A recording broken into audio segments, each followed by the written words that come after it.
Caros amigos, associados, convidados, boa noite. Com muito prazer, estamos dando a abertura do webinar organizado pela Abimo e Sinaemo sobre o tema O futuro do setor de saúde no Brasil sob a perspectiva da indústria. Vou pedir a gentileza que aqueles que quiserem enviarem as suas questões no item perguntas e respostas, dependendo do que está na barra de baixo da sua tela, ou, em inglês, poderá estar questions and answers, localizado bem no rodapé. E o ideal seria que, ao fazer a pergunta, você informe o nome, a empresa e para qual palestrante está endereçada a sua questão. No dia de hoje, nós vamos ter 3 palestras. A primeira delas será feita pelo senhor Franco Palamola, presidente da Abimo, que durante 20 minutos vai falar Abimo, cenários e expectativas. Depois, logo em seguida, teremos a fala do nosso amigo também Rui Balmer, presidente do Sinaemo, onde ele irá falar. Sinaemo, o papel da atuação sindical e do Consaúde. E, finalmente, vamos ter a fala do Dr. Lucas Magalhães, advogado do escritório Machado Nunes, que irá falar sobre a Lei Geral de Proteção de Dados durante também 20 minutos. Após a fala dos nossos 3 convidados, teremos, então, um tempo de 30 minutos para perguntas e respostas. Então, eu queria convidar o Franco Palamola para iniciar a sua fala. Franco, boa noite, bem-vindo. Eu sei que você está em Pelotas, infelizmente não vai poder tomar um vinho neste momento, deixa o copo escondido, e muito grato de você ter aceito aí o nosso convite. A fala é sua, Franco. Obrigado, Paulo. Boa noite a você, nosso moderador. Boa noite ao meu caro amigo Rui. Boa noite ao Lucas, também nosso terceiro convidado, palestrante. E boa noite a todos os nossos associados e demais ouvintes dessa nossa primeira webinar. O tema é um tema apaixonante, expectativas e cenários e expectativas. Eu acho que para nós falarmos sobre isso, nós precisamos dar um passo atrás e enxergar quais eram os nossos cenários ou quais eram as nossas expectativas na fase, vamos dizer, pré-pandemia, em 2019. Nós vínhamos, como setor industrial, assim como toda a nossa sociedade, ansiosos pelas macro-reformas tão almejadas, tão esperadas. Falamos principalmente, podemos falar de 2 delas. A tributária, que afeta imensamente o nosso setor, onde responde por uma das questões de um desequilíbrio estrutural concorrencial gerado não por vontade própria, mas ao longo do andar da nossa Constituição de 88, quando lá os constituintes determinaram que as entidades assistenciais reconhecidas na forma da lei, os estados, os entes federados, seriam alcançados, atingidos pela imunidade tributária. E isto, ao longo do tempo, a Receita Federal, e já a jurisprudência pacificada, entendeu que esta imunidade diz respeito ao fato gerador direto daquelas entidades. Portanto, isto terminou por gerar um desequilíbrio concorrencial de esfera tributária que penaliza a indústria nacional em pelo menos 30%, quando comparado a um produto importado para um ente federado. Uma outra grande reforma que nós, sociedade brasileira, esperávamos era a administrativa, né? É aquela que faz com que reduzam-se efetivamente os custos.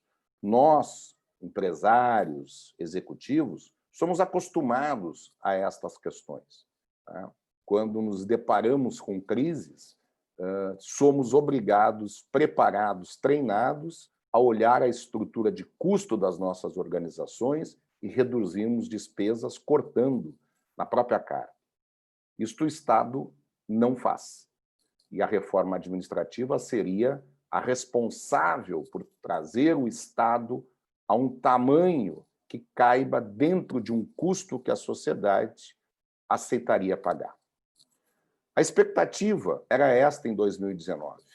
O setor vinha experimentando, como historicamente experimentava, taxas de crescimento positivas, alguns anos um pouco mais aceleradas, em outros períodos um pouco menos, mas um setor que consistentemente vinha atingindo seus objetivos, vinha conquistando o seu espaço.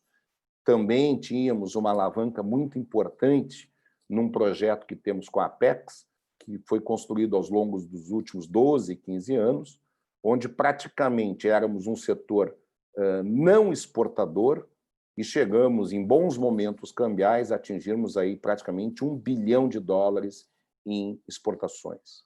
Esse era um esforço que o nosso setor vinha fazendo para auxiliar a reduzir também o déficit na balança comercial. Além disso, estas reformas macroeconômicas trariam consigo, né, a base necessária para um crescimento sustentável. E isto faria com que o setor de saúde suplementar voltasse ou continuasse se fortalecendo e, por consequência, fortaleceria o setor de saúde como um todo e o setor industrial, da qual a Abimo está lá abrigando seus associados, estaria também, né, dentro deste mesmo efeito. Então, tínhamos este cenário, trabalhávamos com esta expectativa de reformas importantes, enxergando também, né, que o espaço fiscal dos entes federados já era muito pequeno, para não dizer quase inexistente, no que tange à capacidade de investimento destes também na área da saúde. Os recursos que estavam sendo e que vinham sendo alocados, eles praticamente serviam o custeio do sistema, né? E colapsava cada vez mais a capacidade de investimento ou a necessidade de investimento que eles tinham. Chegamos ao Covid, a pandemia. Aqui, muito importante algumas questões. O nosso setor certamente experimentou, creio eu, desde que o Brasil foi industrializado, a maior onda, o maior fenômeno de reconversão industrial da história recente brasileira. Nós somos capazes, juntos com outros atores do segmento industrial, de desenvolvermos, produtos em velocidades extremamente elevadas, considerando os marcos regulatórios, considerando a complexidade que se trata de produtos para a saúde. Desenvolvemos ventiladores, desenvolvemos EPIs, monitores, enfim, uma gama muito grande, testes de diagnóstico, uma gama muito grande de produtos absolutamente necessários, né, ao combate da pandemia que alavancou, que solapou não só o Brasil, mas o mundo como um todo. O setor deu demonstrações claras, inequívocas, da sua capacidade de inovação, da sua força, mas, sobretudo, do seu papel estratégico que representa dentro de uma sociedade. E é por isso que nós estamos, e a gente vem trabalhando ao longo desta pandemia, na conscientização de diversos atores e autoridades do Estado brasileiro que o nosso setor deve, sim, fazer parte dos setores de defesa, dentre aqueles setores considerados estratégicos.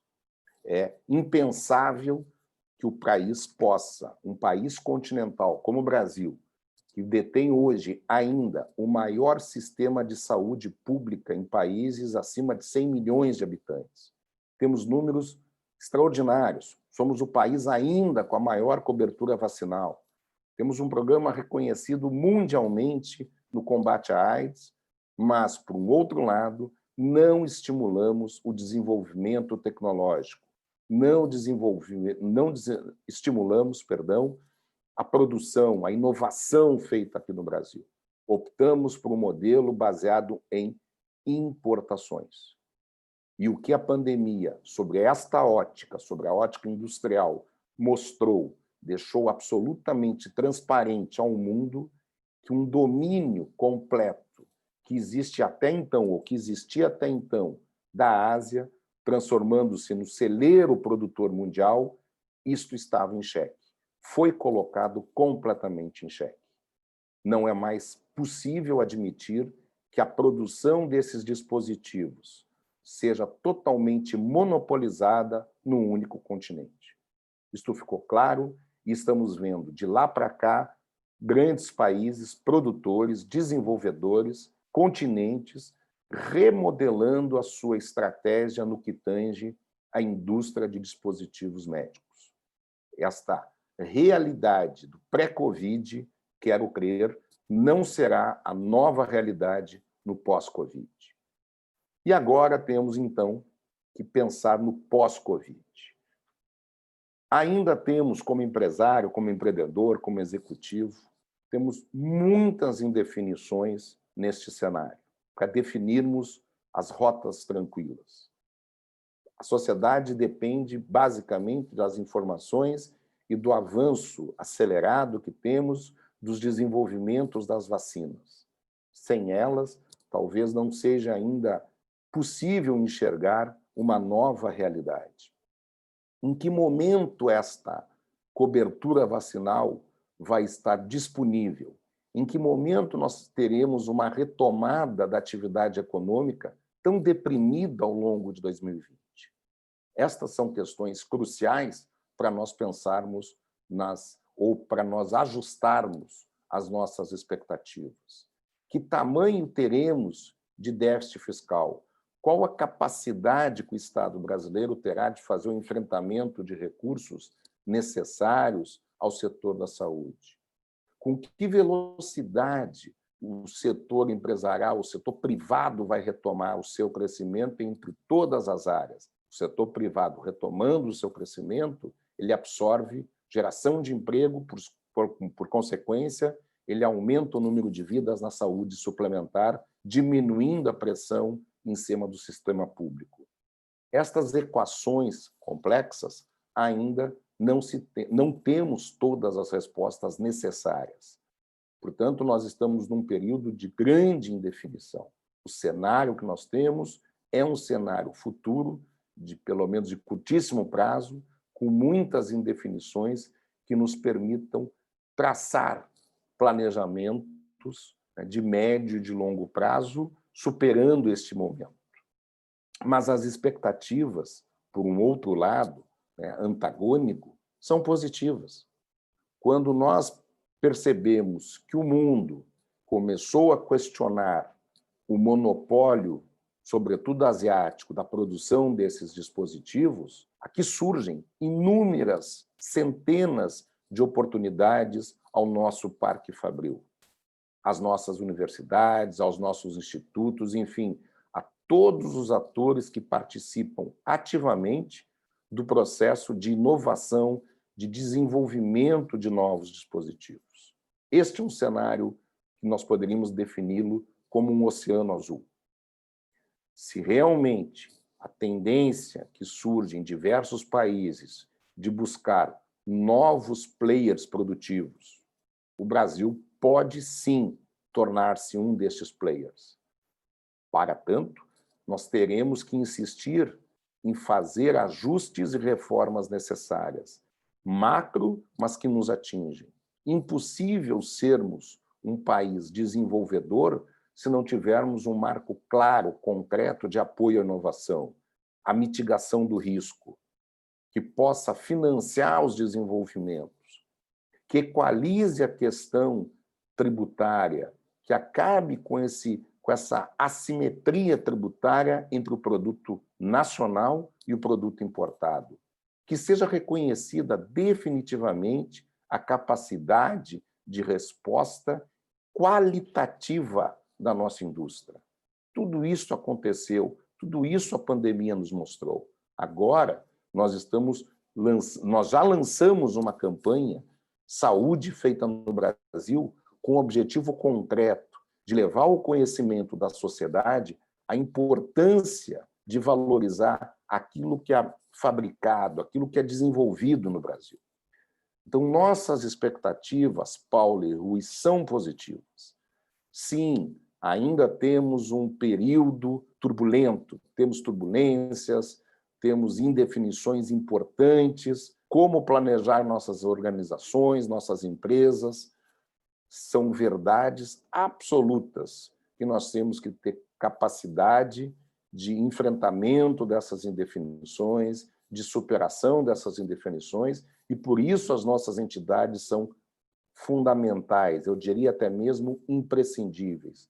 É através da ABIMO, é através do Consaúde que nós vamos fortalecer o nosso setor, que nós vamos poder entabular todas as discussões necessárias, quer com governos estaduais, como agora estamos fazendo em São Paulo, em função da questão dos benefícios fiscais que estão sendo retirados pontualmente pelo governo de São Paulo, quer com o governo federal, no que tange questões de reforma tributária, reformas administrativas.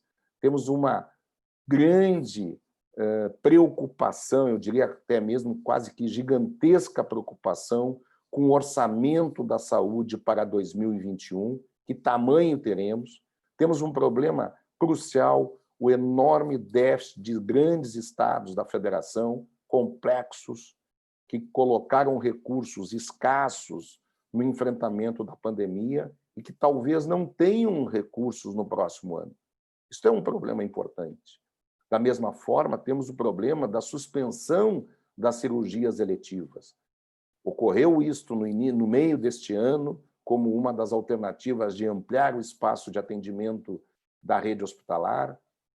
Vimos que isso começou a refluir, agora estamos percebendo esta chamada segunda onda e já a sinalização concreta que cirurgias eletivas começam novamente a ser suspensas. Isso vai criando uma segunda, uma terceira onda de demanda que nós vamos ter que também equalizar um enfrentamento disso, ajudar esse enfrentamento.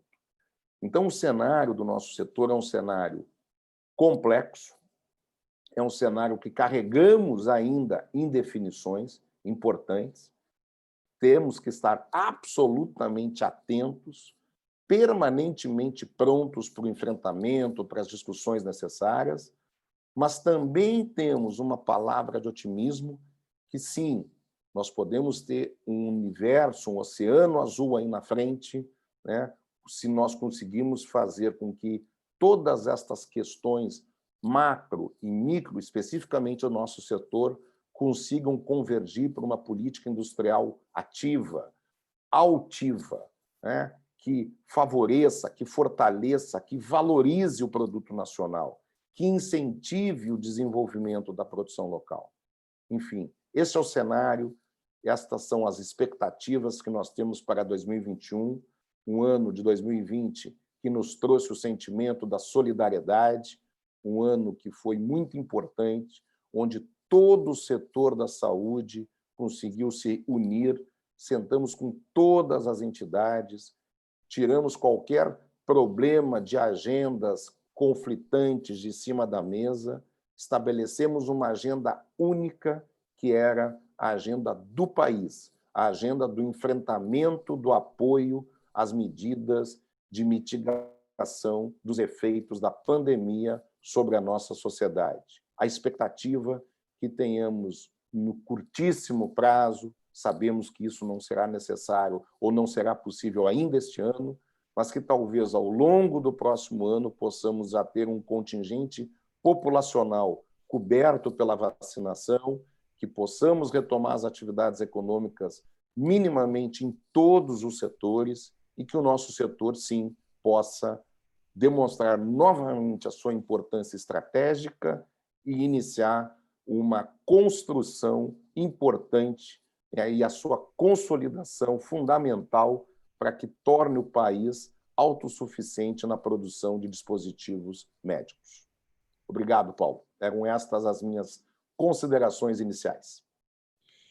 Caro amigo Franco, diretamente de Pelotas para todo o Brasil, muito obrigado, Franco, pelas suas palavras, pelo seu ponto de vista. E eu pediria que você, então, fosse tomando um vinho agora, enquanto Gostaria. o Rui terá a sua fala, para que depois do Rui teremos a fala do Lucas, e aí vamos voltar ao tema das perguntas. Caro amigo Rui, onde você está, doutor Rui? Estou aqui tentando achar minha câmera. Espera aí. Sua, sua cama ou a sua câmera? Achou? Câmera. Aqui estou eu. Rui, Rui, veja o seguinte, quando nós estávamos fazendo a grade do evento, né, e vimos que você não poderia fazer falta. E o tema que nós escolhemos para você não poderia ser outro a não ser falar do Com Saúde. Certo. Porque você foi o idealizador do Com Saúde desde o início e sempre lutou para mostrar a importância dele dentro da nossa estrutura de associações e dentro da Fiesp. E ganhamos um grande respeito do Consaúde aqui dentro da casa, com as associações, pelos inúmeros eventos que você organizou. Então, eu passo a palavra para você, onde o tema será Com Saúde, ações e perspectivas.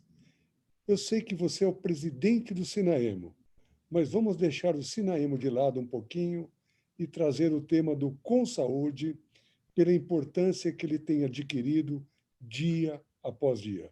Bem-vindo, Rui. Obrigado, coitado do Com Saúde, sempre deixado de lado. Não, eu vou falar do Sinaemo. Boa tarde a todos. Eu quero cumprimentar todos o presidente Franco. Sempre difícil falar dele, depois dele, porque ele cobre todos os espectros. Então, mas também tem o lado fácil, porque simplesmente eu gasto menos tempo só para complementar, porque é muito bom. O Lucas Magalhães, que vai falar conosco, e o Paulo Fracaro, nosso mediador aqui na história. Veja, Com Saúde, aliado às ações da BIMO, que o Franco apresentou, eu foco agora no Com Saúde. E por que o Sinaemo não? O Com Saúde acho que foi uma das grandes conquistas do Sinaemo. O fato do Sinaemo participar dentro da Federação das Indústrias permitiu que nós criássemos o Com Saúde. Para quem ainda não conhece, então, um breve resumo, o Com Saúde foi criado em 2007, porque quando eu e o Franco assumimos a direção das entidades, do sindicato e da associação, nós fizemos uma proposta de aumentar o protagonismo político dessas entidades. E nós passávamos mais tempo no avião, no aeroporto, em Brasília, do que em casa. E sempre encontrávamos todas as mesmas pessoas do setor inteiro, conversando com as mesmas pessoas, nos mesmos lugares, no governo, no Ministério, no Congresso. E aí surgiu a ideia de juntar todo mundo e criar o Com Saúde. De novo, sempre deixamos claro que usando a nossa estrutura, seja de São Paulo, seja de Brasília, a estrutura que nós temos, para ajudar as entidades todas, cada um com seus objetivos, a alcançar isso sem atrapalhar ninguém, sem concorrer com ninguém, não substituir ninguém. Então, o principal era a união dessas entidades. Tem também que nós somos um lugar neutro. As entidades não concorrem entre si, estão mais abertas ao diálogo. E por que na indústria? Porque nós sempre tratamos quem produz saúde como indústria. Para nós, todo mundo, seja comércio, serviço ou indústria, é a indústria da saúde, e nós tratamos isso todo mundo junto, então resolvemos propor essa abertura e tivemos, na época, uma boa aceitação de todos, já que não ameaçávamos ninguém e já que nós estávamos só tentando ajudar, contribuir com as demandas do setor. Outro assunto é que nós notávamos naquela época que existia muita falta de interlocução dentro do próprio setor. Quer dizer, nós mesmos, os vários subsetores aqui dentro, não conversávamos entre nós. Nós disputamos o mesmo recurso, as mesmas verbas, e ninguém conversava com ninguém. Parecia que eram todos inimigos no mesmo campo. E a proposta era discutirmos ações comuns. Tudo aquilo que é comum, trabalhamos juntos. Aquilo que não é comum, cada um trabalha o seu. Ao longo do tempo, nós sentimos uma melhoria disso, não só porque nós fizemos, mas também porque várias outras entidades também enxergaram essa mesma gap e começaram a trabalhar nisso. Então, isso começou a acontecer e cresceu muito. A outra coisa é o relacionamento político e governamental, tanto dos estados como da União, porque nós sempre tivemos muita conexão com esse público e sempre tivemos uma grande facilidade de trazer esse pessoal para cá, que era uma das nossas propostas. E a outra coisa era apresentar propostas para o governo sobre a área da saúde, qualquer esfera. Nós fizemos vários trabalhos, usando a contribuição de várias entidades também, e tentando resumir algumas delas para nós. Hoje mesmo, nós estávamos numa reunião com o governo do Estado, um pouco antes dessa, a discutir propostas com o governo para evitar o fechamento, tanto do comércio, tem entidades que estão conversando conosco que não são da área da saúde, como dos hospitais, no estado inteiro, porque nós achamos que existem outras maneiras de fazer isso sem ter que fechar tudo e parar as eletivas, e isso tem uma consequência enorme, tanto para os médicos, para a enfermagem, para os fornecedores e para os pacientes, porque os pacientes, cada vez que atrasam as suas cirurgias ou seus tratamentos, isso vai agravar lá na frente e pode levar não só a mais custo, mas até risco de vida, ou dificultar a cura desse pessoal. Nós estamos discutindo esse assunto com o governo em nome de todo mundo, não estamos falando só de nós. E um dos focos principais que nós sempre tentamos trabalhar é melhoria do ambiente de negócio. Eu acho que esse é um dos maiores desafios que nós temos no Brasil, melhorar o nosso ambiente de negócio da área da saúde como um todo. Isso é uma pauta constante nossa, e vocês sabem, vocês que trabalham no Brasil, sabem como isso é uma coisa difícil. Então, esse foi o objetivo desde 2007, tivemos um sucesso muito interessante, quase 60 entidades trabalham conosco, seja eventualmente, seja de maneira contínua, e com pautas comuns. E 2020? Bom, nesse ano, nós fizemos uma mudança na nossa atuação, apesar de não ter que abandonar o que nós temos. Continuamos o relacionamento na área política, mas evitamos fazer eventos, seminários online, com raras exceções, porque nós vimos que já tinha uma quantidade imensa de eventos acontecendo, o tempo das pessoas estava totalmente tomado, gente com coisa muito importante para poder divulgar para todo mundo estava oferecendo isso, então nós íamos aumentar mais ainda essa demanda para concorrer com isso. Então, nós evitamos fazer isso e ficar um pouco recolhidos nesse momento. Participamos com todas as entidades em cada uma das áreas delas, dos eventos delas, para poder parar com isso. Aí entramos no assunto, começou que fomos até convocados também com todo mundo, nós entramos para ajudar o governo e ajudar as entidades para negociar o atendimento ao Covid. Isso entrou produção, governo, importação, logística, buscar fornecedores, como atender a população, como ficar aberto. Então, nós trabalhamos junto com todo mundo. Isso foi um trabalho enorme que nós tivemos com todos nesse foco. E aí o que aconteceu? Que essas empresas, principalmente no mercado, sejam importadores, sejam comerciantes, fabricantes principalmente, foram demandados e eles se superaram para atender essa demanda de importação, de produção, de inovação, de manutenção dos hospitais, do consumo de EPIs, medicamento, muitas outras coisas. Isso foi uma superação que mostrou a capacidade de reação da indústria brasileira. Quando indústria, não estou falando só da produção, estou falando de todo mundo que estava disponível para poder atender a área da saúde. E se eu puder resumir o que foi o ano de uma linha, foi o ano da banana. Nós fomos convocados a fazer tudo isso. Nós fomos convocados a produzir, a apresentar, e essas demandas esses resultados foram apresentados ao governo, entregamos tudo o que eles queriam e nós ganhamos, as empresas ganharam uma banana. Fomos convocados a importar os preços exorbitantes, aumento de preço pago antecipadamente. As empresas cumpriram isso, ganharam uma banana também. E fomos convocados a desenvolver para diminuir essa dependência da importação. Estava difícil, cara, e um agravante, ela era totalmente isenta. As empresas cumpriram, entregaram e ganharam imposto. Quer dizer, não foi a banana, foi imposto. Fornecemos para os governos dos estados, entregamos, instalamos, e muitas dessas entregas até agora não foram recebidas, não foram pagas, nem o pagamento, nem a banana. Então, mas os impostos nós pagamos no mês seguinte do faturamento. E nós tivemos uma manutenção de todos os hospitais públicos e privados, porque eles precisam de manutenção, todas as empresas participaram disso, e ganhamos, a partir de janeiro, ganharemos mais impostos. Então, é uma maravilha. Então, no futuro, veja, o futuro do Consaúde, assim, nós temos agora um novo planejamento. A maioria das entidades que participam conosco ao longo desses anos também se tornaram um Consaúde.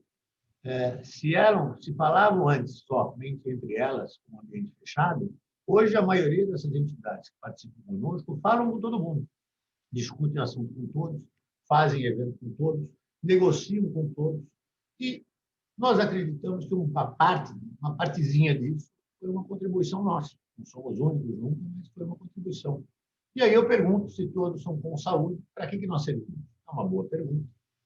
Então, nós temos uma visão para 2021, para 2020, quando 2020 acabar, daqui a uns 6 meses, não sei, o que nós vamos fazer, onde nós vamos focar e o que nós podemos continuar ajudando as entidades. Nós fizemos uma relação que é o seguinte: primeiro, relacionamento político-governamental continua sendo uma das situações mais importantes do setor. Nós continuamos demandando muito relacionamento com isso.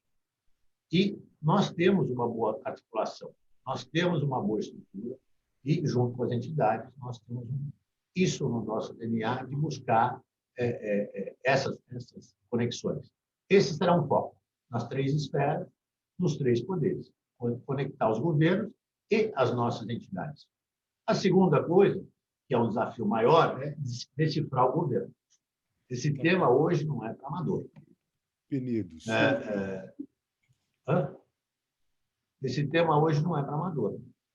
Com quem falar e com quem continuar falando, continua sendo um grande desafio nosso agora.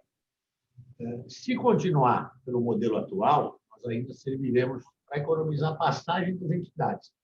Porque cada vez que nós marcamos reunião em Brasília, nós chegamos lá, mudou, ou não existe mais o cargo, ou não existe mais o ocupante, ou nenhum dos dois. Então, pelo menos, nós podemos economizar passagem até conseguir acertar isso. O terceiro é para trabalhar as propostas de melhoria do nosso ambiente de negócio, como eu falei há algum tempo atrás. Esse continua sendo um tema complexo e que nós temos que trabalhar muito, isso afeta todas as empresas. Fazer negócio no Brasil custa cada vez mais, recebemos cada vez menos e é cada vez mais difícil. Isso é nosso foco. Depois, a divulgação dos nossos temas de saúde para o setor e para o público.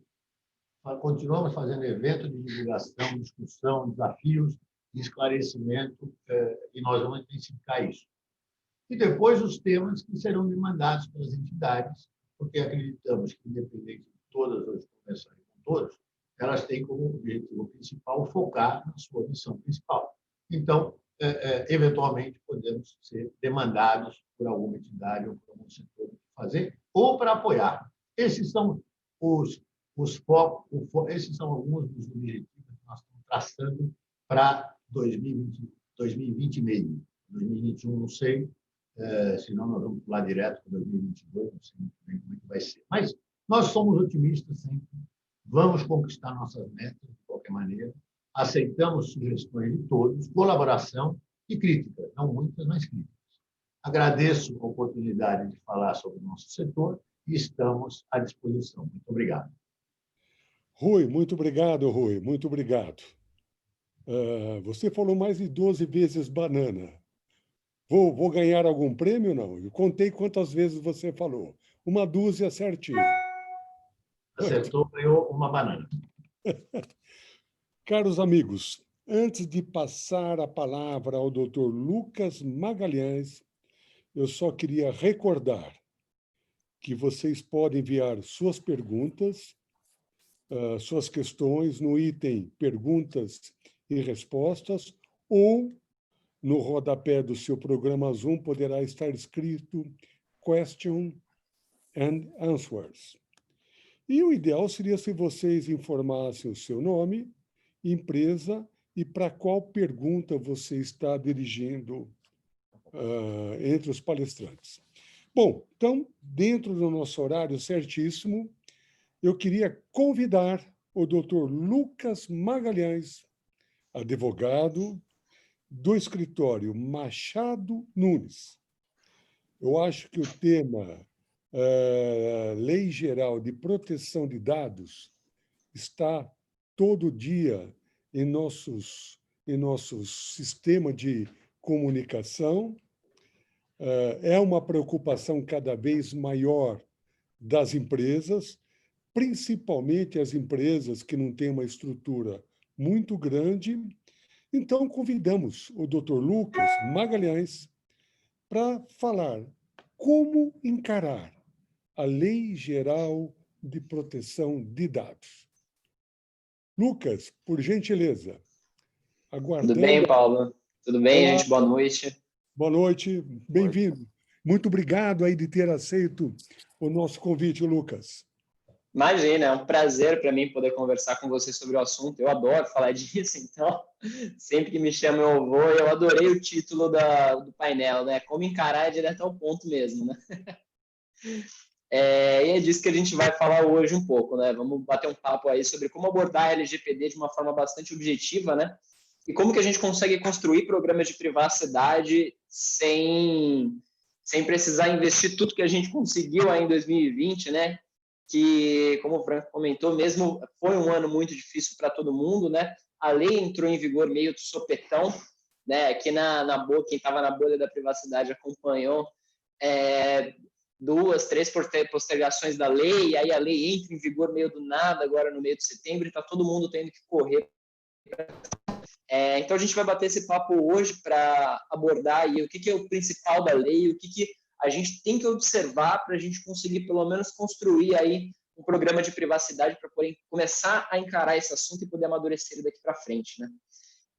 Vou puxar aqui, deixa eu ver se eu consigo dividir a minha tela com vocês.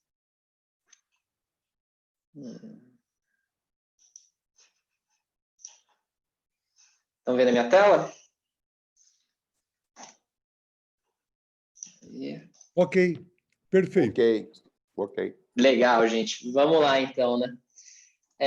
Para a gente falar um pouquinho da LGPD, né? Separei 5 pontos que eu considero que são, de fato, essencial, assim, da lei para a gente conseguir começar a falar sobre ela, né? O primeiro deles é que a LGPD, ela regula o uso de dados pessoais por organizações, tá? O que isso quer dizer? Isso quer dizer que, se eu tenho dados pessoais dentro da minha empresa, eu preciso começar a me preocupar com a Lei Geral de Proteção de Dados, né? Eu acho que é importante a gente frisar que proteção de dados, né, privacidade, é um assunto que já existe há muito tempo, e a LGPD vem para ser mais um assunto dentro disso, né? Então, por exemplo, quando a gente fala de equipamentos médicos, a gente já tem regulações que vêm pela Anvisa, né? A gente tem que fazer notificação de evento adverso, a gente tem uma margem de coisas para se preocupar, né? Quando a gente fala dos dados dos nossos colaboradores, A gente tem NR7, que fala de prontuário e programa de saúde médico ocupacional. A gente tem a CLT, que fala quanto tempo a gente consegue guardar esses dados, para que a gente usa esses dados, né? Então, privacidade já estava na Constituição, na intimidade, privacidade já estava ali na Constituição, todo mundo sempre teve direito à privacidade. A LGPD ela vem para adequar o Brasil a um rigor que está sendo discutido no mundo inteiro, tá? Então, se eu tenho dados pessoais da minha organização, sejam de clientes, sejam de usuários de algum equipamento, ferramenta meu, sejam dos meus colaboradores, eu preciso começar a ter um olhar mais para a legislação que se refere à Lei Geral de Proteção de Dados, né? E é isso que ela faz, ela cria uma série de regras para o uso seguro dos dados pelas empresas, né? Isso é muito importante. Tem muita gente que encara a LGPD como um assunto a mais aí para eu me preocupar com isso, né? Mais uma coisa para eu ter que fazer dentro da minha empresa, mais um problema para eu ter que resolver, né? E não é bem assim, na verdade, né? Porque a gente sempre teve que usar os dados, a gente sempre quis utilizar os dados das pessoas para conseguir criar programas novos, para conseguir criar projetos novos, para desenvolver coisas novas dentro da empresa. E agora a LGPD, ela vem e coloca as regras do jogo todo na mesa.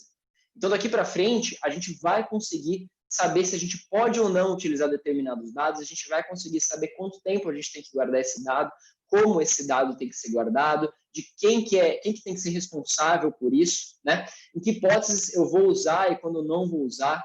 O que é muito interessante da LGPD é que autorização não é mais a regra, autorização para utilizar os dados virou exceção, a transparência é a regra, mas a autorização não, né? Quando a gente fala de dado pessoal, a gente tem 10 possibilidades para usar os dados, né? Quando a gente fala de dados sensíveis, que são os dados de saúde, dado biométrico, aí a gente tem 7 hipóteses, e dentro dessas 10, dentro dessas 7, uma delas só é consentimento, né? Então, a gente tem muitas possibilidades para utilizar dados de acordo com a LGPD, e ela não vem para barrar a inovação, ela não vem para barrar a livre iniciativa. Acho que isso é muito importante falar, né? Livre iniciativa é um princípio basilar que está lá no começo da lei. Então, antes da lei passar todo aquele caminhão de regras, direitos, ela deixa muito claro que ela vem a favor da inovação. Então, qualquer olhar que eu tiver que fazer sobre a utilização de dados, não é no sentido de, não posso fazer porque a LGPD não permite. O que a LGPD manda as empresas fazerem vamos avaliar riscos para poder utilizar os dados de forma correta e de forma transparente. Mas nunca o não é a primeira opção. Tá? Se dizem não para algum projeto de vocês, eu deixo muito claro para vocês que falta estudo antes de chegar nesse não, porque sempre existem caminhos. Tá? E a LGPD ela vem para colocar os titulares de dados no centro da lógica da utilização desses dados, né? O que isso quer dizer? Quer dizer que todo programa, todo projeto, todo produto que eu desenvolvo dentro da organização, todo processo que eu começo a executar, eu preciso pensar em como que eu vou utilizar os dados, de quem que são esses dados, quais são os direitos das pessoas, o que elas podem sofrer por essa utilização desses dados, e eu vou construindo todo esse projeto em volta dessa pessoa para garantir o máximo possível dos direitos dela, né? Então, em vez de eu pensar na privacidade depois que eu tive um problema com isso, em vez de eu pensar na privacidade lá na ponta, depois que já tudo está pronto, eu vou ter que reformar um caminhão de investimento que eu fiz, a gente pega essa preocupação, coloca ela no começo e trabalha para desenvolver as coisas em cima disso, né? E aí ela cria uma série de direitos para os titulares de dados pessoais poderem exercer perante as empresas. Então, agora as pessoas elas podem questionar o que as empresas fazem com os dados delas.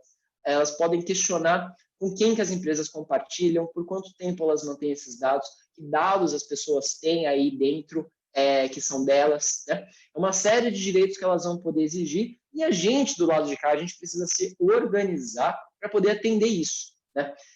E quando a gente faz a lição de casa corretamente, a gente consegue fornecer essas respostas. Então, uma coisa vai puxando a outra dentro da LGPD e a gente consegue fazer isso de forma harmoniosa. Dá para ser executado, tem muita empresa que faz sozinha, tem empresa que contrata consultoria, tem empresa que investe milhões, tem empresa que não investe um pouquinho. Todo mundo consegue se adequar dentro da medida do possível. Tá? Isso é muito importante a gente deixar aqui claro. Tudo que a gente vai discutir aqui hoje é um caminho que a gente vai traçar, mas não é necessariamente uma coisa que tem que ser resolvida, porque a LGPD, gente, ela não é uma aplicação da LGPD, ela não pode ser vista tanto para uma multinacional quanto para um pequeno negócio ali, pequeno, médio porte. São duas coisas completamente diferentes, e a LGPD é muito clara quando ela fala de programas de privacidade, que ele tem que ser adequado ao porte da empresa e do volume de dados que ela utiliza, né? E, por fim, a LGPD ela cria a Autoridade Nacional de Proteção de Dados, a ANPD. Essa autoridade ela ela teve os diretores nomeados esse ano, né, mês passado. O que a gente vê é que ela parece que vai ter uma pegada muito forte com questões de segurança da informação, porque 3 dos 5 diretores eles vêm com essa formação focada em segurança da informação, e a gente tem mais 2 diretoras que vêm um pouco mais da área jurídica, para que vão aí entender como que as empresas também têm que se adequar, né? Vou deixar aqui com relação a isso, vou participar aí dessa corrente de positividade, né?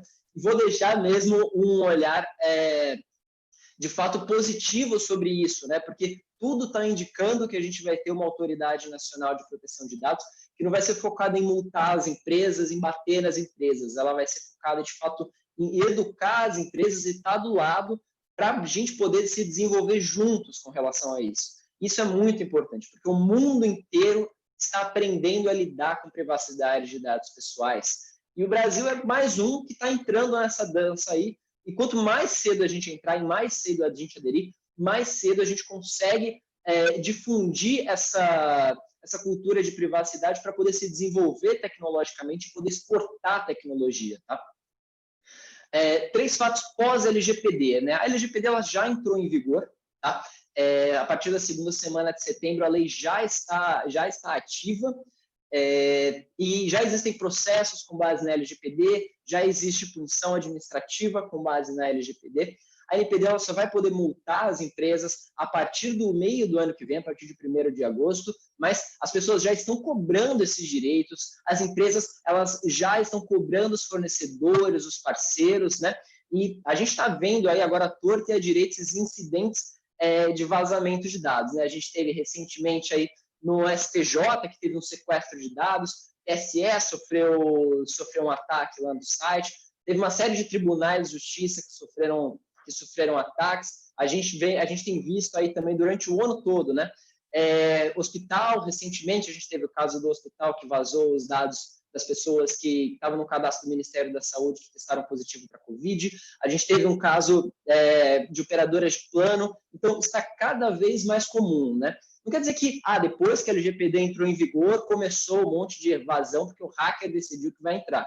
Não. O que aconteceu é que a privacidade, com nossa necessidade de controle sobre os nossos dados, está cada vez mais na pauta das pessoas. Então, vira interesse da sociedade, isso é noticiado cada vez mais. Tá? Por isso que é muito importante a gente ter esse olhar, não só porque eu preciso cumprir alguma coisa com o meu cliente, mas é porque eu preciso cuidar do meu negócio. Tá? O vazamento quando a gente fala de vazamento de dados pessoais, a média do custo de um vazamento para uma empresa é 3,5 milhões de dólares, né? Quando a gente fala de dados de saúde, a gente está falando de 7,5 milhões de dólares, né? E o que vai dentro desse custo? Vai multa, vai indenização, vai contratação de ferramenta de última hora, vai dano à imagem da empresa, vai uma série de custos que a empresa acaba tendo que arcar, né?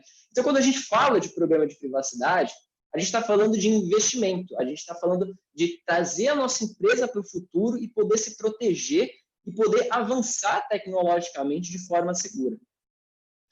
Como que a gente constrói aí um programa de privacidade, né? O Fracaro me deixou com esse desafio. O primeiro desafio é de falar 20 minutos, pedir isso para um advogado é quase tortura, né? E o segundo desafio foi a gente poder falar sobre como que as empresas conseguem se adequar de forma factível, né? Não adianta eu chegar aqui e falar, vocês vão ter que investir milhões de reais e fazer a coisa do estado da arte, porque está todo mundo trocando a turbina do avião com pleno voo e a gasolina está acabando para todo mundo, né? Vamos ser muito sinceros. Então, como é que a gente vai montar um programa de privacidade que faça sentido para as empresas, até para vocês poderem também entender, quando as consultorias conversam com vocês, o que é essencial para a gente ter certeza que lá na ponta as coisas vão dar certo, tá? Geralmente esse projeto ele acaba durando assim no mínimo 6 meses. Então é um projeto longo. Tem empresa que fica 1 ano, 2 anos dentro de um programa de privacidade. Isso acontece mesmo. e as coisas têm que ir indo ser implementadas aí no caminho. Então, é muito importante a gente saber o que consiste um programa do começo ao fim e qual que é o mínimo que eu tenho que esperar e o que eu preciso construir dentro da minha organização. Tá? Primeira coisa, é indispensável a gente fazer um mapeamento. Tá? Por que mapeamento? Porque eu preciso saber qual é a jornada do meu dado dentro da minha organização. Tá? Quando a gente fala de uma lei de proteção de dados pessoais, o mínimo que eu preciso saber é quais são os dados pessoais da minha organização. Né? Por onde ele entra, por onde ele passa, onde eu armazeno, com quem que eu compartilho, para que eu utilizo e quando que eu jogo esse dado fora. Né? E aí a gente começa a funilar isso e começa a entender que dados eu de fato preciso para exercer minhas atividades. Né? Nem todos os dados que eu coleto hoje em dia eu vou precisar, e isso é o que eu mais vejo nos programas de privacidade que a gente atua aqui pelo escritório, que muitas vezes as empresas coletam mais dados porque estão acostumadas a coletar essas informações, e aí quando a gente vai fazer esse mapeamento, ajuda as empresas a entender para que elas querem esse dado, a gente vai descobrindo junto às áreas de negócio mesmo, que não precisa de um dado, não precisa compartilhar determinada informação, dá para a gente dar uma secada numa planilha para enviar para a área do lado, para enviar para um parceiro, para um fornecedor. Tá? Isso é muito importante, eu entender qual é a jornada dos dados e quanto essa jornada é estratégica para mim. Né? E aí eu vou entender quais são as áreas de negócio que são mais importantes quando eu falo de privacidade de dados pessoais. Né? Eu vou começando a funilar o meu negócio para ter essa visão de quem é mais envolvido com privacidade, quem é menos envolvido. Né? E aí eu consigo montar um time de privacidade. Tá? Isso é muito importante, porque privacidade não é um assunto que fica lá no jurídico, não é um assunto que fica no compliance, não é um assunto do TI para ele resolver. Né?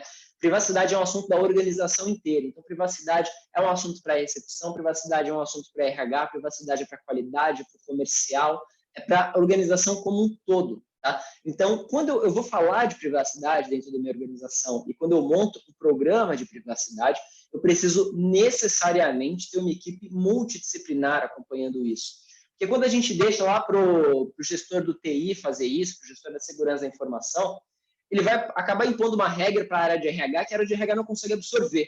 Tá? E, gente, privacidade é cultura, privacidade é investimento em capital humano, especialmente. Porque não adianta eu contratar a melhor tecnologia do mundo, que vai me fazer pagar uma licença de R$200 mil por ano, se a pecinha na frente do computador vai copiar uma planilha de Excel com toda a folha de pagamento e vai levar para casa para trabalhar no home office, e depois esse dado vaza por aí, porque a pessoa não tinha um antivírus, entendeu? Então, é muito importante que isso seja tratado como uma pauta para a organização, que isso seja multidisciplinar, tá? E acabei comendo já os outros pontos, né? E aí, o último ponto aqui que eu ponho para vocês é que a gente precisa de um engajamento top-down, tá? Isso é indispensável para um programa de privacidade bem executado, tá? É preciso que a alta direção da empresa esteja engajada, entenda o que está acontecendo, acompanhe essas questões para passar essa noção de importância para a empresa como um todo, tá? Formalizar, gente, todo programa de privacidade precisa ser formalizado. O que isso quer dizer? Quer dizer que, além de eu montar todo o meu plano de segurança da informação, eu preciso entender o que é indispensável nesse programa para eu exigir dos meus parceiros. E aí eu vou fazer a construção documental disso. Né? A Lei Geral de Proteção de Dados ela tem várias pinceladas quando ela fala dessa questão da formalização. Né? Existem determinados processos que envolvem dados pessoais que a gente precisa fazer um relatório de risco da utilização desses dados. Né? Isso daí é o relatório de impacto de proteção de dados pessoais. E aí eu preciso formalizar isso. Então, o mapeamento que eu fiz, eu preciso formalizar esse mapeamento num documento, num sistema, para eu poder ter um controle contínuo dessas informações. Né? Aí, quando eu encontro no meu mapeamento esses procedimentos que envolvem dados que são mais sensíveis, que envolvem questões que são um pouco mais arrojadas, por exemplo, eu faço esse relatório de impacto de proteção de dados e documento isso, porque a autoridade vai bater na minha porta, né? O Ministério Público vai bater na minha porta, e aí eu vou ter que entregar isso e comprovar, tá? Isso é um princípio da lei que é o de prestação de contas. Então, não adianta eu criar documentação depois que eu já tive um problema, porque nada do que eu estou falando aqui é feito do dia para a noite, nada é feito de uma hora para outra. Tá?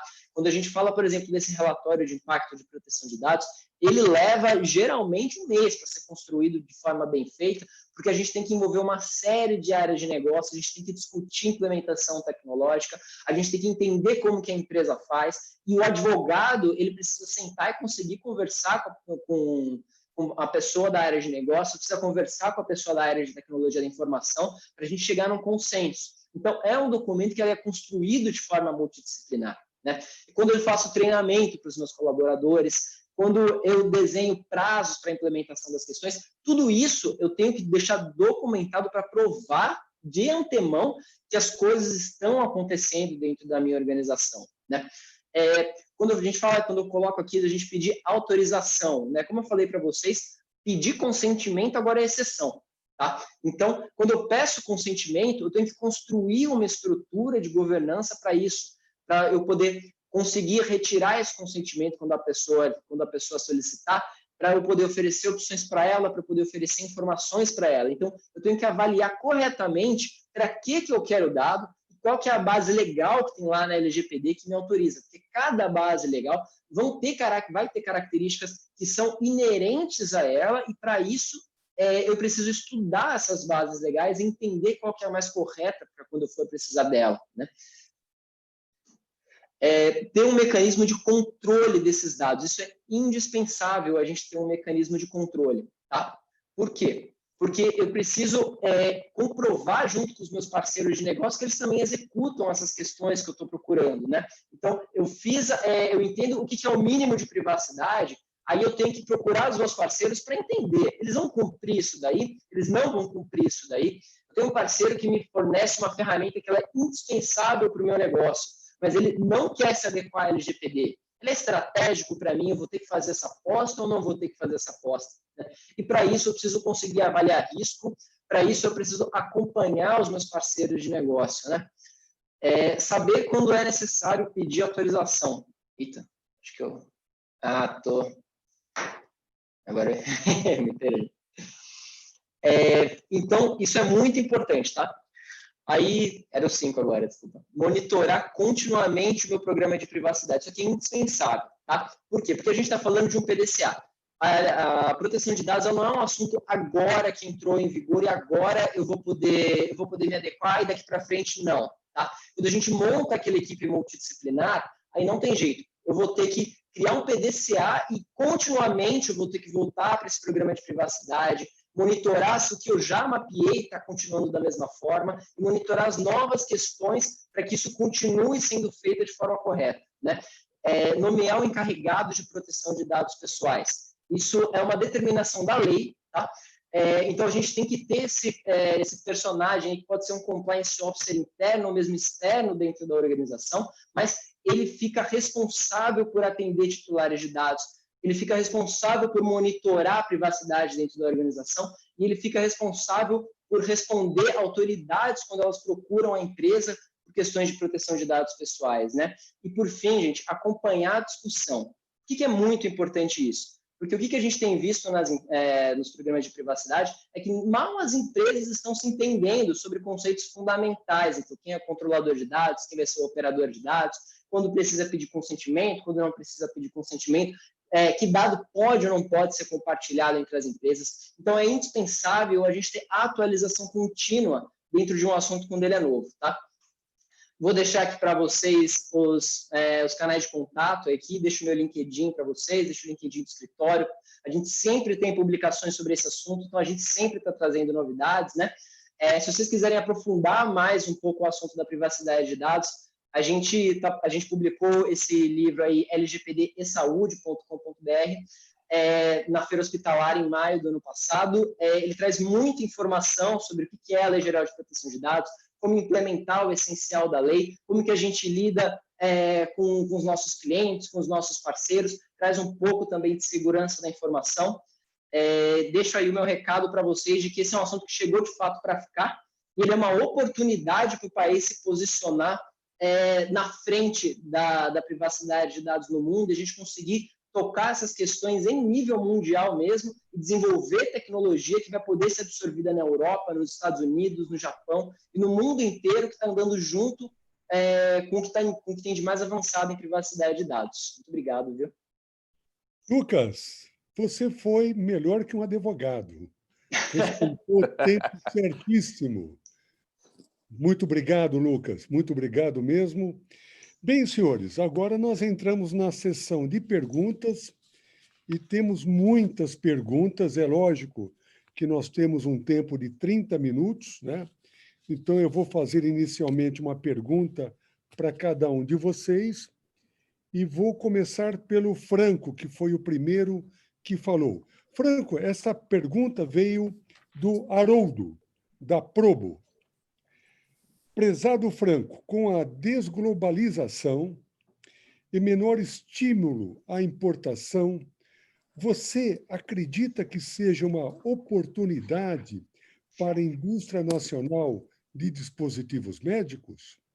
Continuando, qual seria o papel do setor público e dos entes privados para aproveitar bem essa oportunidade?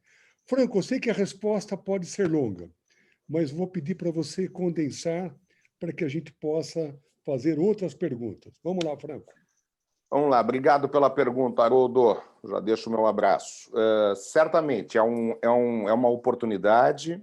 Como eu disse, o mundo passou a ver o nosso setor como sendo um setor estratégico, o Brasil igualmente.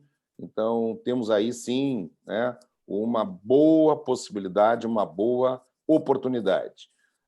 É crucial, nesse sentido, uma política de apoio efetiva à inovação. E isto cabe ao Estado, não é um papel do setor privado. O setor privado pode dar elementos, municiar, mas a quem compete elaborar, definir, implementar uma política de apoio concreta à inovação é o Estado, é papel do Estado. Por outro lado, com relação ao setor privado, podemos aqui dividir, eu entendo que você está se referindo ao setor de serviços privado. Ele tem um papel preponderante também, porque, até então, o nosso setor privado ele não opta normalmente, inclusive por questões tributárias, como eu coloquei, que tornam o nosso produto mais oneroso, ele termina por não optar pela aquisição de produtos nacionais. Ele ainda faz a opção, evidentemente, por produtos importados. Ora, se nós equacionarmos essa questão, aí sim, se o setor privado também alocar a demanda dele em apoio ao desenvolvimento de um parque fabril brasileiro, teremos, com absoluta segurança, um importante estímulo ao surgimento desse setor industrial, ou melhor, ao fortalecimento desse setor industrial. Obrigado, Paulo. Franco. Muito obrigado, Franco. Olha, Posso complementar? O Rui quer complementar. Pois não, Rui. Só complementando, eu acho que isso... Eu não acredito que exista uma desglobalização no mundo. Talvez exista uma preocupação maior em não ficar dependente de um lugar só ou não, sim. Eu acho que vai ter uma diversidade maior de fornecimento. Agora, o que nós precisamos, além do que o Franco falou, é que nós já falamos da questão do governo, é que se nós não conseguirmos ter uma isonomia dentro do mercado para ter a mesma condição de competição aqui com o que vem de fora, não existe essa condição, é um sonho, não existe, porque nós sempre vamos estar numa condição menor, pior.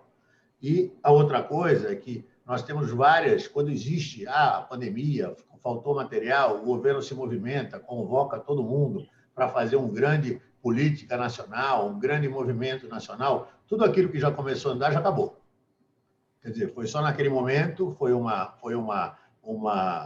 ejaculação precoce e já acabou. Então, nós temos uma falta de continuidade.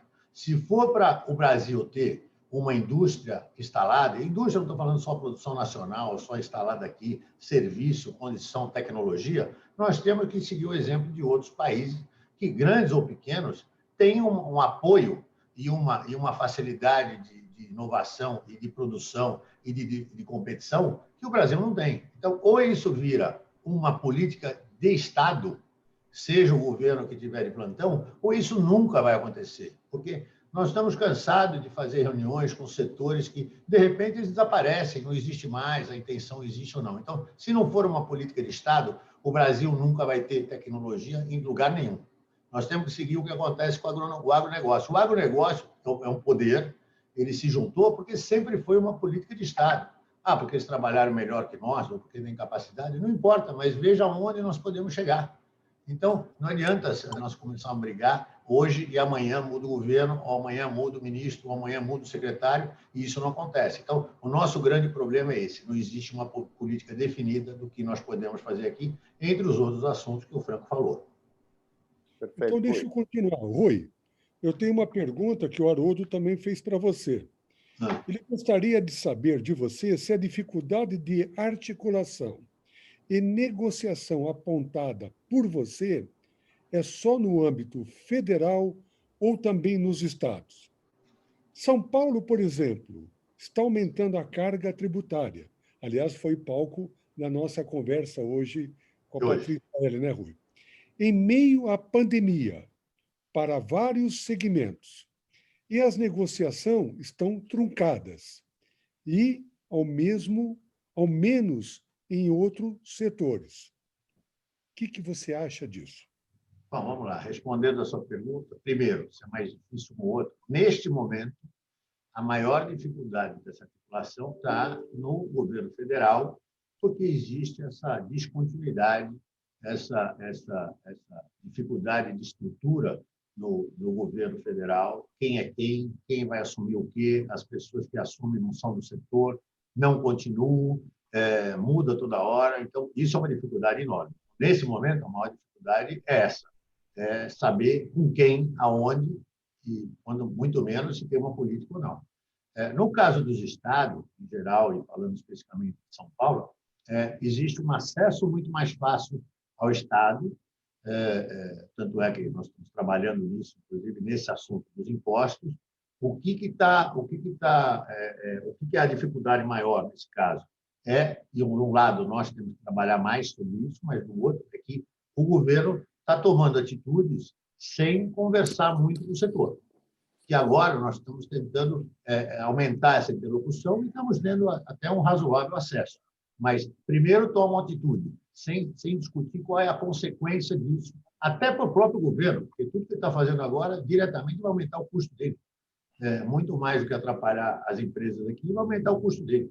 Então, tem um acesso maior, existe uma dificuldade de discutir isso antes. Mas, então, são dois mundos diferentes, cada um com sua dificuldade. Ok. Muito obrigado, Rui. Doutor Lucas, tem uma pergunta aqui para o senhor. As empresas, na sua maioria, têm atividades de compras, vendas, pesquisa de mercado, departamento pessoal, ambulatório médico, lista de clientes, preços, produtos. Na sua opinião, qual é o setor mais frágil e que deverá receber a primeira atenção na implantação da LGPD? E, aproveitando a pergunta, o que são dados sensíveis? Provavelmente ajudaria a responder essa pergunta. Legal. O setor mais frágil, responde advogado, depende. Porque existe muita regulação, mas o que a gente tem visto, conhecendo as empresas, muito o que a gente faz, que eu gosto muito do programa de privacidade, é que a gente sai ali da perninha do jurídico, que só recebe contrato, que só discute um caso ou outro, e a gente precisa entender ali o negócio mesmo, né? O dia a dia da empresa, o arroz com feijão da empresa. O que a gente mais tem visto assim, é que depende muito do setor de atuação da empresa. Então, por exemplo, quando a gente fala de setor da indústria, a gente tem que ter um foco muito especial para a área de RH, por exemplo, né? Não só porque a maior parte dos dados pessoais vão estar na área de RH, mas porque o RH ele é muito complexo, tanto porque ele precisa ser visto como ali o guardião daquele stakeholder, que é o colaborador, porque depois o colaborador Ele sai da empresa, ele vai poder questionar o que a empresa fez com os dados dele, o que a empresa tem de dados dele ali, porque tem o sindicato que vai começar a buscar essas questões, a gente já tem casos sobre sindicato questionando questões relacionadas à discriminação com base em dados de empregados. A gente tem o Ministério Público do Trabalho em cima disso. E, além disso, a gente ainda tem um problema que o RH tem essa obrigação de colocar as pessoas para trabalhar a proteção de dados, porque elas que são, o RH é quem vai coordenar treinamento para poder dar capacitação para as pessoas entenderem a importância desse assunto, né? De fato, assim, tudo na empresa é muito importante, mas avaliar qual é o lugar assim que vai ser mais problemático, de fato, isso é bastante individual de empresa para empresa, né? O que vem sempre me saltando os olhos é que o RH ele dá mais trabalho do que o cliente geralmente imagina, sabe? Porque a gente está muito acostumado a olhar para os nossos clientes como mais importante, né? É porque se vaza o banco de dados de contato comercial da empresa, a empresa fecha a porta, né? Mas a gente tem que dar essa atenção também para os colaboradores, tá? Especialmente por essa questão de treinamento, porque é isso que eu falei lá na apresentação, né? A gente pode comprar a tecnologia mais cara do mundo para fazer essa governança de dados e as pessoas espreitarem um pendrive errado que achou na rua, perder o computador e não comunicar, sabe? Então, essas coisas de fato acontecem. O que mais a gente tem visto é clicar no link que abriu o e-mail pessoal com o computador corporativo, né? Então, é muito importante essa parte de treinamento. Dado sensível. Dado sensível é uma classificação que a lei faz de um rolzinho fechado de dados. Eles falam mais sobre a intimidade das pessoas, né? Então, quando a lei fala o que é um dado pessoal, ele diz assim, qualquer informação que possa tornar uma pessoa identificada ou identificável, né? Então, é bem abrangente. O dado sensível, não, ele fecha isso e passa uma lista de informações, né? Para a LGPD é o quê? Dado biométrico, dado genético, identificação sexual da pessoa, opinião política, filiação sindical, dado de religião, uma série de dados que estão lá fechados, né? Por que a lei trata isso diferente? Porque a nossa religião não tem como a gente mudar, mas a nossa conta bancária tem, o nosso número de celular tem, né? O nosso dado biométrico, né? O nosso rosto, o nosso digital, não tem como trocar, né? Então, tem que ter um cuidado maior sobre isso também. Ok, Lucas. Muito obrigado, Lucas. Eu tenho uma pergunta que ela está sendo dirigida ao Franco e depois a mesma pergunta também dirigida ao Rui. Ela foi feita pelo Léo Albornoz, da LifeMed. Então, vamos pedir para o Franco em primeiro lugar. Franco, a pergunta é o seguinte: comparando com ações e planos estratégicos do governo voltados para o setor produtivo nacional em anos passados, qual a maior dificuldade que você observa? Ou seja, está na diminuição de projetos estratégicos ou na necessidade de harmonização das legislações sanitárias e ou comerciais mundiais, que exigem o apoio do governo, ministério, para disseminar a discussão com o setor produtivo?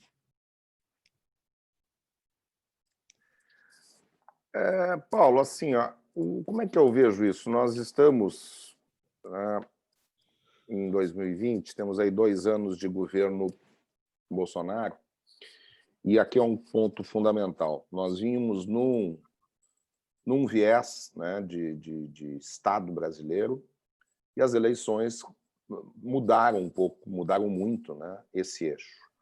O primeiro ano foi um eixo de transição absoluto, então nós percebemos, acompanhamos isso, onde os novos atores, as novas pessoas tiveram tempo, precisaram de tempo para absorver, entender os programas, avaliar os projetos, programas, para saber quais manteriam, quais seriam melhorados na visão, né, do governo, quais seriam cancelados. Nós estamos a metade desse caminho, nós, no terceiro ministro da Saúde ou na terceira equipe governamental, especificamente na saúde. pensar numa política de inovação que não passe pela saúde, para o nosso setor, é um retorno a 20, 30 anos atrás. É fundamental ter um ministério, né, alicerçando, dando toda a base, municiando os demais atores de governo para estabelecer uma política concreta industrial ou de inovação. Então, o que nós temos agora, neste exato instante, é que a sociedade, portanto, também o governo, foram atingidos pela pandemia, o que gerou aí uma janela, né? Nesse momento, o foco único, as ações únicas de governo estão sendo direcionadas ao enfrentamento da pandemia.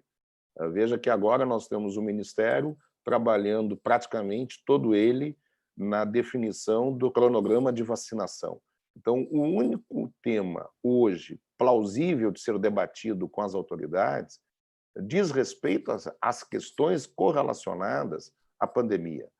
Então, esta é uma enorme dificuldade, né? Nós tivemos muitas mudanças de pessoas, portanto, perde-se memórias, e para que a gente possa reestabelecer essas conversas, essas discussões de caráter absolutamente técnico, no sentido de discussões de projeto, o porquê daqueles projetos, ou a necessidade de outros, é imperativo uma mínima normalidade.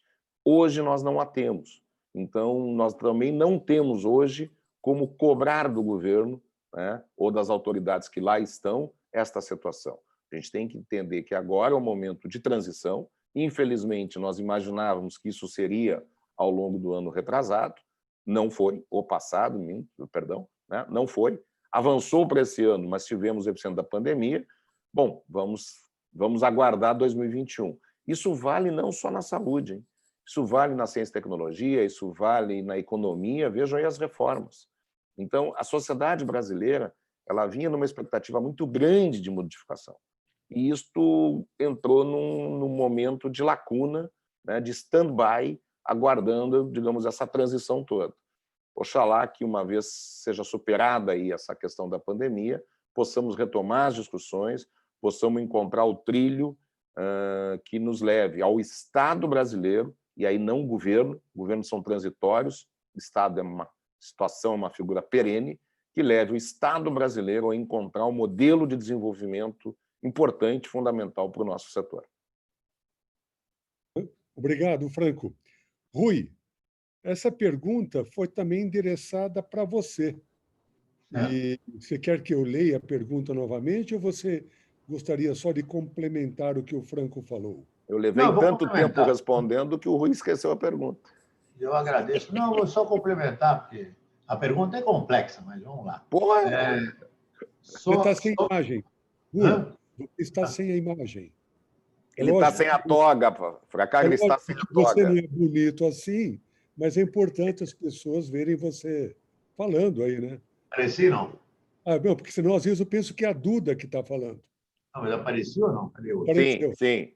Apareceu. Não estou me vendo. Veja, complementando o que o Franco falou, respondendo do segundo pedaço da pergunta para frente, para o começo. Primeiro, sobre harmonização de legislações, eu acho que, com certeza, o Brasil deveria harmonizar com as principais legislações que existem no mundo, porque, de um lado, isso facilita a nossa competição com o mundo em todo, tá certo? E não cria normas específicas. O Brasil, seja as normas técnicas, seja os testes, seja a Anvisa, o tempo todo criando normas nacionais, que são jabuticabas, aí nos obrigam a atender essas normas. E o que é pior, quando chegam os editais de concorrência pública, exigem as normas internacionais e não as locais. Quer dizer, é um saco de gato. Então, com certeza, nós temos que trabalhar nessa harmonização. Nós temos que entrar no mundo. O Brasil não pode ter sua própria norma? Não, pode pegar o que tem de bom e, se tiver alguma sugestão boa, vamos discutir com o mundo. Mas não, nós ficamos inventando moda que só aumenta custo. Então, logicamente, nós temos que harmonizar com o que existe de melhor no mundo, sem criar travas que só atrapalham e não levam à segurança de ninguém ou à vantagem nenhuma. Voltando ao início da conversa sobre a questão estratégica, eu já comentei um pouco isso. Quer dizer, nós não temos projetos estratégicos, nós não temos programa de governo, nós não temos definição para onde vamos. O que nós temos é que, a cada tanto em tanto, aparece algum órgão público dizendo que vai fazer uma definição das metas e das áreas prioritárias que vão ser definidas, que vão ser feitas. Tem 2 anos de estudo, depois mais alguns anos do que vai ser feito, e aí, na hora de fazer, não tem recurso para fomento, e aí vamos fazer isso, mas também não tem compra, não tem encomenda tecnológica, não financiam a parte regulatória que nós poderíamos ter no mundo, e aí depois desaparece, e depois, em algum momento, vai começar de novo. Então, nós não temos projetos estratégicos. Isso é a questão do país. Volta ao meu comentário anterior. Precisa de uma política de Estado do que vai ser feito nesse setor, ou em qualquer setor que o Brasil pretenda ser competitivo. Ok, Rui, muito obrigado. E agora, Lucas, tem uma pergunta para você aqui, Lucas, feita pela Malu Sevieri, que é a CEO da Medical Fair Brasil.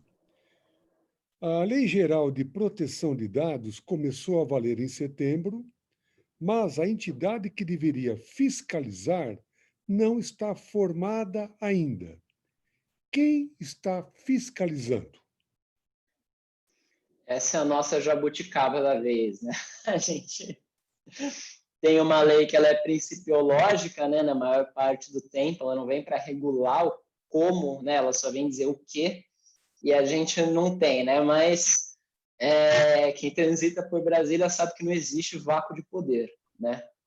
Então, a gente tem uma série de entidades que estão regulando esses assuntos, né? A gente tem a Anvisa, a gente tem a ANS, quando a gente fala de dado de consumidor, a gente tem a Senacom, e se você assiste os líderes da Senacom falando em webinar, participando de evento, eles deixam muito claro que eles não vão deixar de regular esse assunto. Procon já está em cima desse assunto, o Ministério Público está em cima desse assunto. Semana passada saiu a decisão proibindo o Serasa de fazer venda de banco de dados para as empresas, né? Isso veio de uma ação do Ministério Público do Distrito Federal e Territórios. Então, assim, regulação a gente não tem, a gente tem bastante cobrança ainda por aí, né? Uma coisa muito interessante que a lei fala é que enquanto a gente não tem uma autoridade para bater o martelo no que é certo e no que é errado, é que a gente pode se regular como setor, tá? Então, a legislação ela fala em autorregulação, fala em corregulação. Então, os setores da economia eles podem se juntar para poder discutir o que é melhor prática dentro da área da saúde, o que é melhor prática dentro do setor da indústria, o que é melhor prática dentro do campo, por exemplo, de laboratórios, de hospitais, de equipamentos médicos, né? A gente pode se unir para entender que determinada tecnologia se comunica melhor para todo mundo, né? Por exemplo. Então, a gente tem que aproveitar essa carona para poder se regular, né? Porque a partir do ano que vem é o que vai começar a engatinhar essas questões regulatórias e elas vão ser precedidas de audiências públicas, elas vão ser precedidas de consultas públicas e a gente pode se preparar para atender essas determinações, né, de participação popular aí que a autoridade é obrigada a apresentar para a gente conseguir mostrar o que o setor quer com determinada regulamentação. Obrigado, Lucas. Franco, nós temos mais 10 minutos, então vou pedir para você, eu queria fazer mais uma pergunta para cada um. Franco, tem uma pergunta aqui. Para você, não veio o nome da pessoa. Você fala em saúde feita no Brasil. Você pensa que deveremos fabricar tudo no Brasil? Não, absolutamente. Existem tecnologias que, pela escala de consumo brasileiro, não justificam a produção local, né? Então, há sempre um bom senso nisso. A própria Embraer não fabrica todos os seus componentes, não faz sentido, né? Então, evidentemente que o Brasil pode alavancar a produção da baixa e média complexidade tecnológica e alguns itens, talvez, da própria alta capacidade, da alta complexidade. Mas não creio que a totalidade. Não faria sentido e a escala brasileira de consumo não justificaria o investimento produtivo. Obrigado, Franco. Rui, uma pergunta aqui para você, ligada ao Consaúde. Sendo o Consaúde tão abrangente em termos de juntar associações, fica difícil ter um objetivo ou uma direção? Veja, como eu comentei na minha apresentação, nós fechamos algumas metas para 2021.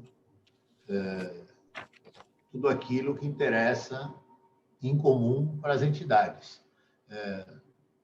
Não tem muita dificuldade. Nós conversamos com as entidades, nós temos os temas que nós definimos como importante e é assim que nós trabalhamos. Então, vamos atrás desses objetivos. Quando tem um caso específico, se não atrapalha nenhuma outra, também somos solicitados a ajudar. Então, não é difícil definir. Nós não podemos imaginar que nós vamos fazer tudo. Cada entidade, quando tem os seus assuntos específicos, está muito mais preparada e apta a resolver e trabalhar sobre isso do que nós. Eventualmente, podemos ajudar com algum contato, alguma conexão, alguma outra estrutura que seja, mas não é uma coisa difícil de definir. Ok, Rui, muito obrigado. Luca, uma pergunta para você. As empresas, logicamente, terão gastos na implantação e manutenção da LGPD em suas organizações. Você mesmo falou que deverá ter um responsável por isso. Você acredita que esta organização da LGPD poderá trazer algum ganho para a empresa ou vai ser somente para atender à legislação? Eu não tenho dúvida de que vai trazer ganho para a empresa. E acho que isso é muito importante a gente falar, né? O nosso time aqui, eu e o meu colega, que também chama Lucas, a gente acabou de escrever, junto com a nossa sócia de regulatório de saúde, um artigo que vai ser publicado no ano que vem sobre privacidade para as startups, né? E aí, dentro dessa pesquisa que eu estava fazendo, eu gosto muito de ver reportes de mercado, e eu vi uma coisa muito interessante. Teve uma pesquisa que foi feita pela Century esse ano, para entender assim, quais foram os ganhos de mercado com relação a questões tecnológicas por essa utilização abrupta de tecnologia pela Covid, né? E o que foi visto foi, principalmente na telemedicina, foi visto o seguinte, que as pessoas gostaram muito de usar equipamentos de telemedicina, elas aderiram facilmente, mas a maioria delas não queria usar depois do Covid, né? Depois que passasse a pandemia. Por quê? Porque as pessoas têm uma crise de confiança com privacidade de dados pessoais, né? E essa crise de confiança, ela está lá no usuário, na ponta dele, né? E aí ela vai ser passada por toda a cadeia de produção, desde quem produz a tecnologia, quem vende, para quem revende, para quem compra para poder fornecer, né? Então, quando a gente fala de privacidade, a gente fala de confiança das pessoas no produto que a gente oferece para o mercado, né? Quanto mais a gente prova que o nosso produto ele tem compliance com privacidade e que a gente se preocupa com privacidade, mais a gente ganha valor de mercado por isso, né? Esse assunto é muito comum aí com as empresas como Google, Apple, Facebook, né? Todo mundo ficou sabendo do que aconteceu no caso da Cambridge Analytica. O Facebook ele tentou lançar uma moeda digital no ano passado, não conseguiu porque ninguém confiava mais no Facebook para isso, né? Eles até li uma notícia hoje que eles estão fazendo aí o rebranding da moeda, fazendo os ajustes, justamente por isso, né? Porque se ninguém confia em privacidade vai ser a grande questão agora do nosso século. Ninguém contrata mais o seu serviço, ninguém contrata mais o seu produto, porque o seu concorrente vai se preocupar, porque ele vai ver que isso é um diferencial de mercado. Isso agrega valor para o que a gente produz. Ok, Lucas, muito obrigado. Bom, senhores, cumprindo o horário que nós tínhamos realmente agendado, são 19h30. Antes de eu agradecê-los, eu gostaria de lembrar que amanhã nós teremos 2 speakers falando mais ligados ao setor em si que move a saúde. O primeiro deles será o Dr. Giovanni Guido-Cherry, que irá falar sobre o papel da tecnologia na saúde do amanhã. E logo em seguida, o Dr. Jorge Calil, que foi presidente do Instituto Butantan, e acho que a pessoa mais conhecida e mais conhecedor no tema de desenvolvimento de vacinas, irá falar: as vacinas para o Covid nos levará ao velho normal?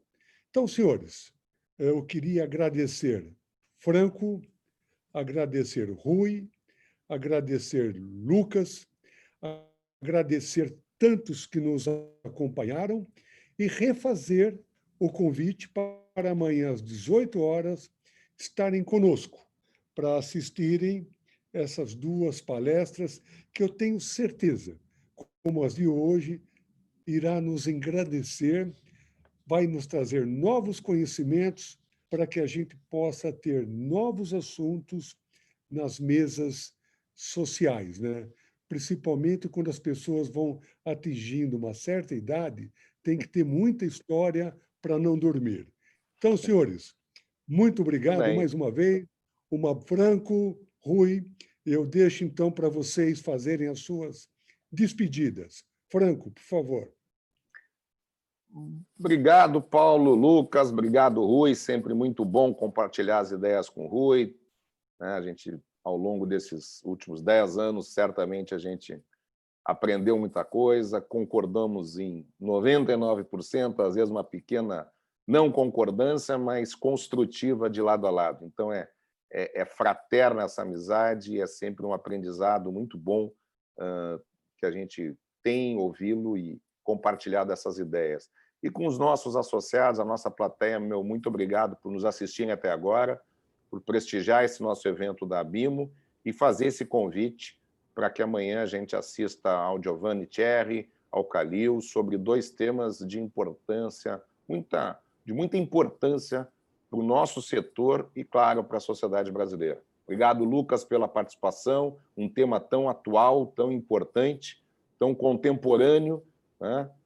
A nossa indústria também vai sofrer com esse tema. A gente passou por algumas inovações, isso eu me lembro, vendo essa LGPD, me lembro quando começou a discussão da ISO, né? Era um horror, mas, enfim, a cultura foi criada e hoje não se imagina uma indústria do nosso setor que não tenha lá as suas regulações, as suas normatizações, e certamente o atendimento LGPD vai ser mais uma que vai se agregar a esse portfólio que a gente já atua e já segue corriqueiramente. Fracaro, parabéns pela condição, obrigado, abraço a vocês todos. Obrigado, Franco. Rui? Bom, obrigado a todos, obrigado, Fracaro, pela condição, Lucas, pelas explicações sobre a LGPD. Acho que agora eu consigo entender 1%, eu chego lá. Franco, faço minhas palavras dele, quero deixar claro que esse 1% que nós não concordamos, o erro é dele, não é meu. Mas sempre. Certo, tá certo. E quero só dizer que nós, como nós falamos sempre, nós trabalhamos como entidade para o setor inteiro. Então, nós estamos sempre abertos a receber propostas, sugestões, as demandas necessárias, porque tudo isso aumenta a riqueza do que nós podemos fazer e o que nós podemos buscar de ajuda para o nosso setor. Afinal de contas, todos nós vivemos disso e saúde é uma coisa que afeta todo mundo, não só a indústria, como o setor inteiro que tem. Então, obrigado. Obrigado de novo a todo mundo que participou da mesa e a vocês que estão nos escutando aqui. Boa noite. Obrigado. Lucas? Bem, obrigado, Paulo, pelo convite, né? Fiquei muito feliz aí de poder dividir esse palco com o Franco, com o Rui. Aprendi muito mais do que falei hoje, que me deixa muito feliz. É muito bom poder falar de privacidade e ter esse olhar também assim, sobre o setor, né? Sobre a economia, para a gente discutir esses assuntos com o pé no chão, né?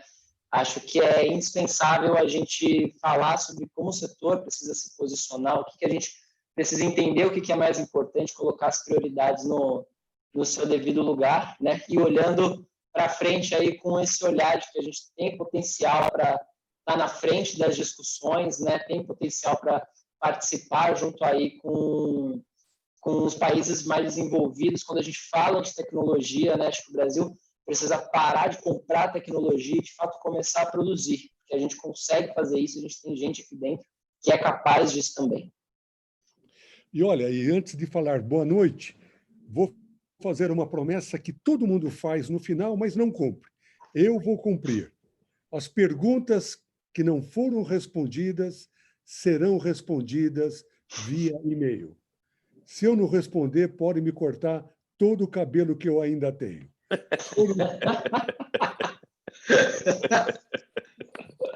Muito obrigado, um beijo para todos. Uma boa noite. Até amanhã. Boa noite. Valeu. Ótimo, valeu. Tchau, tchau. Obrigado. Tchau, tchau. Tchau, senhores. Pronto.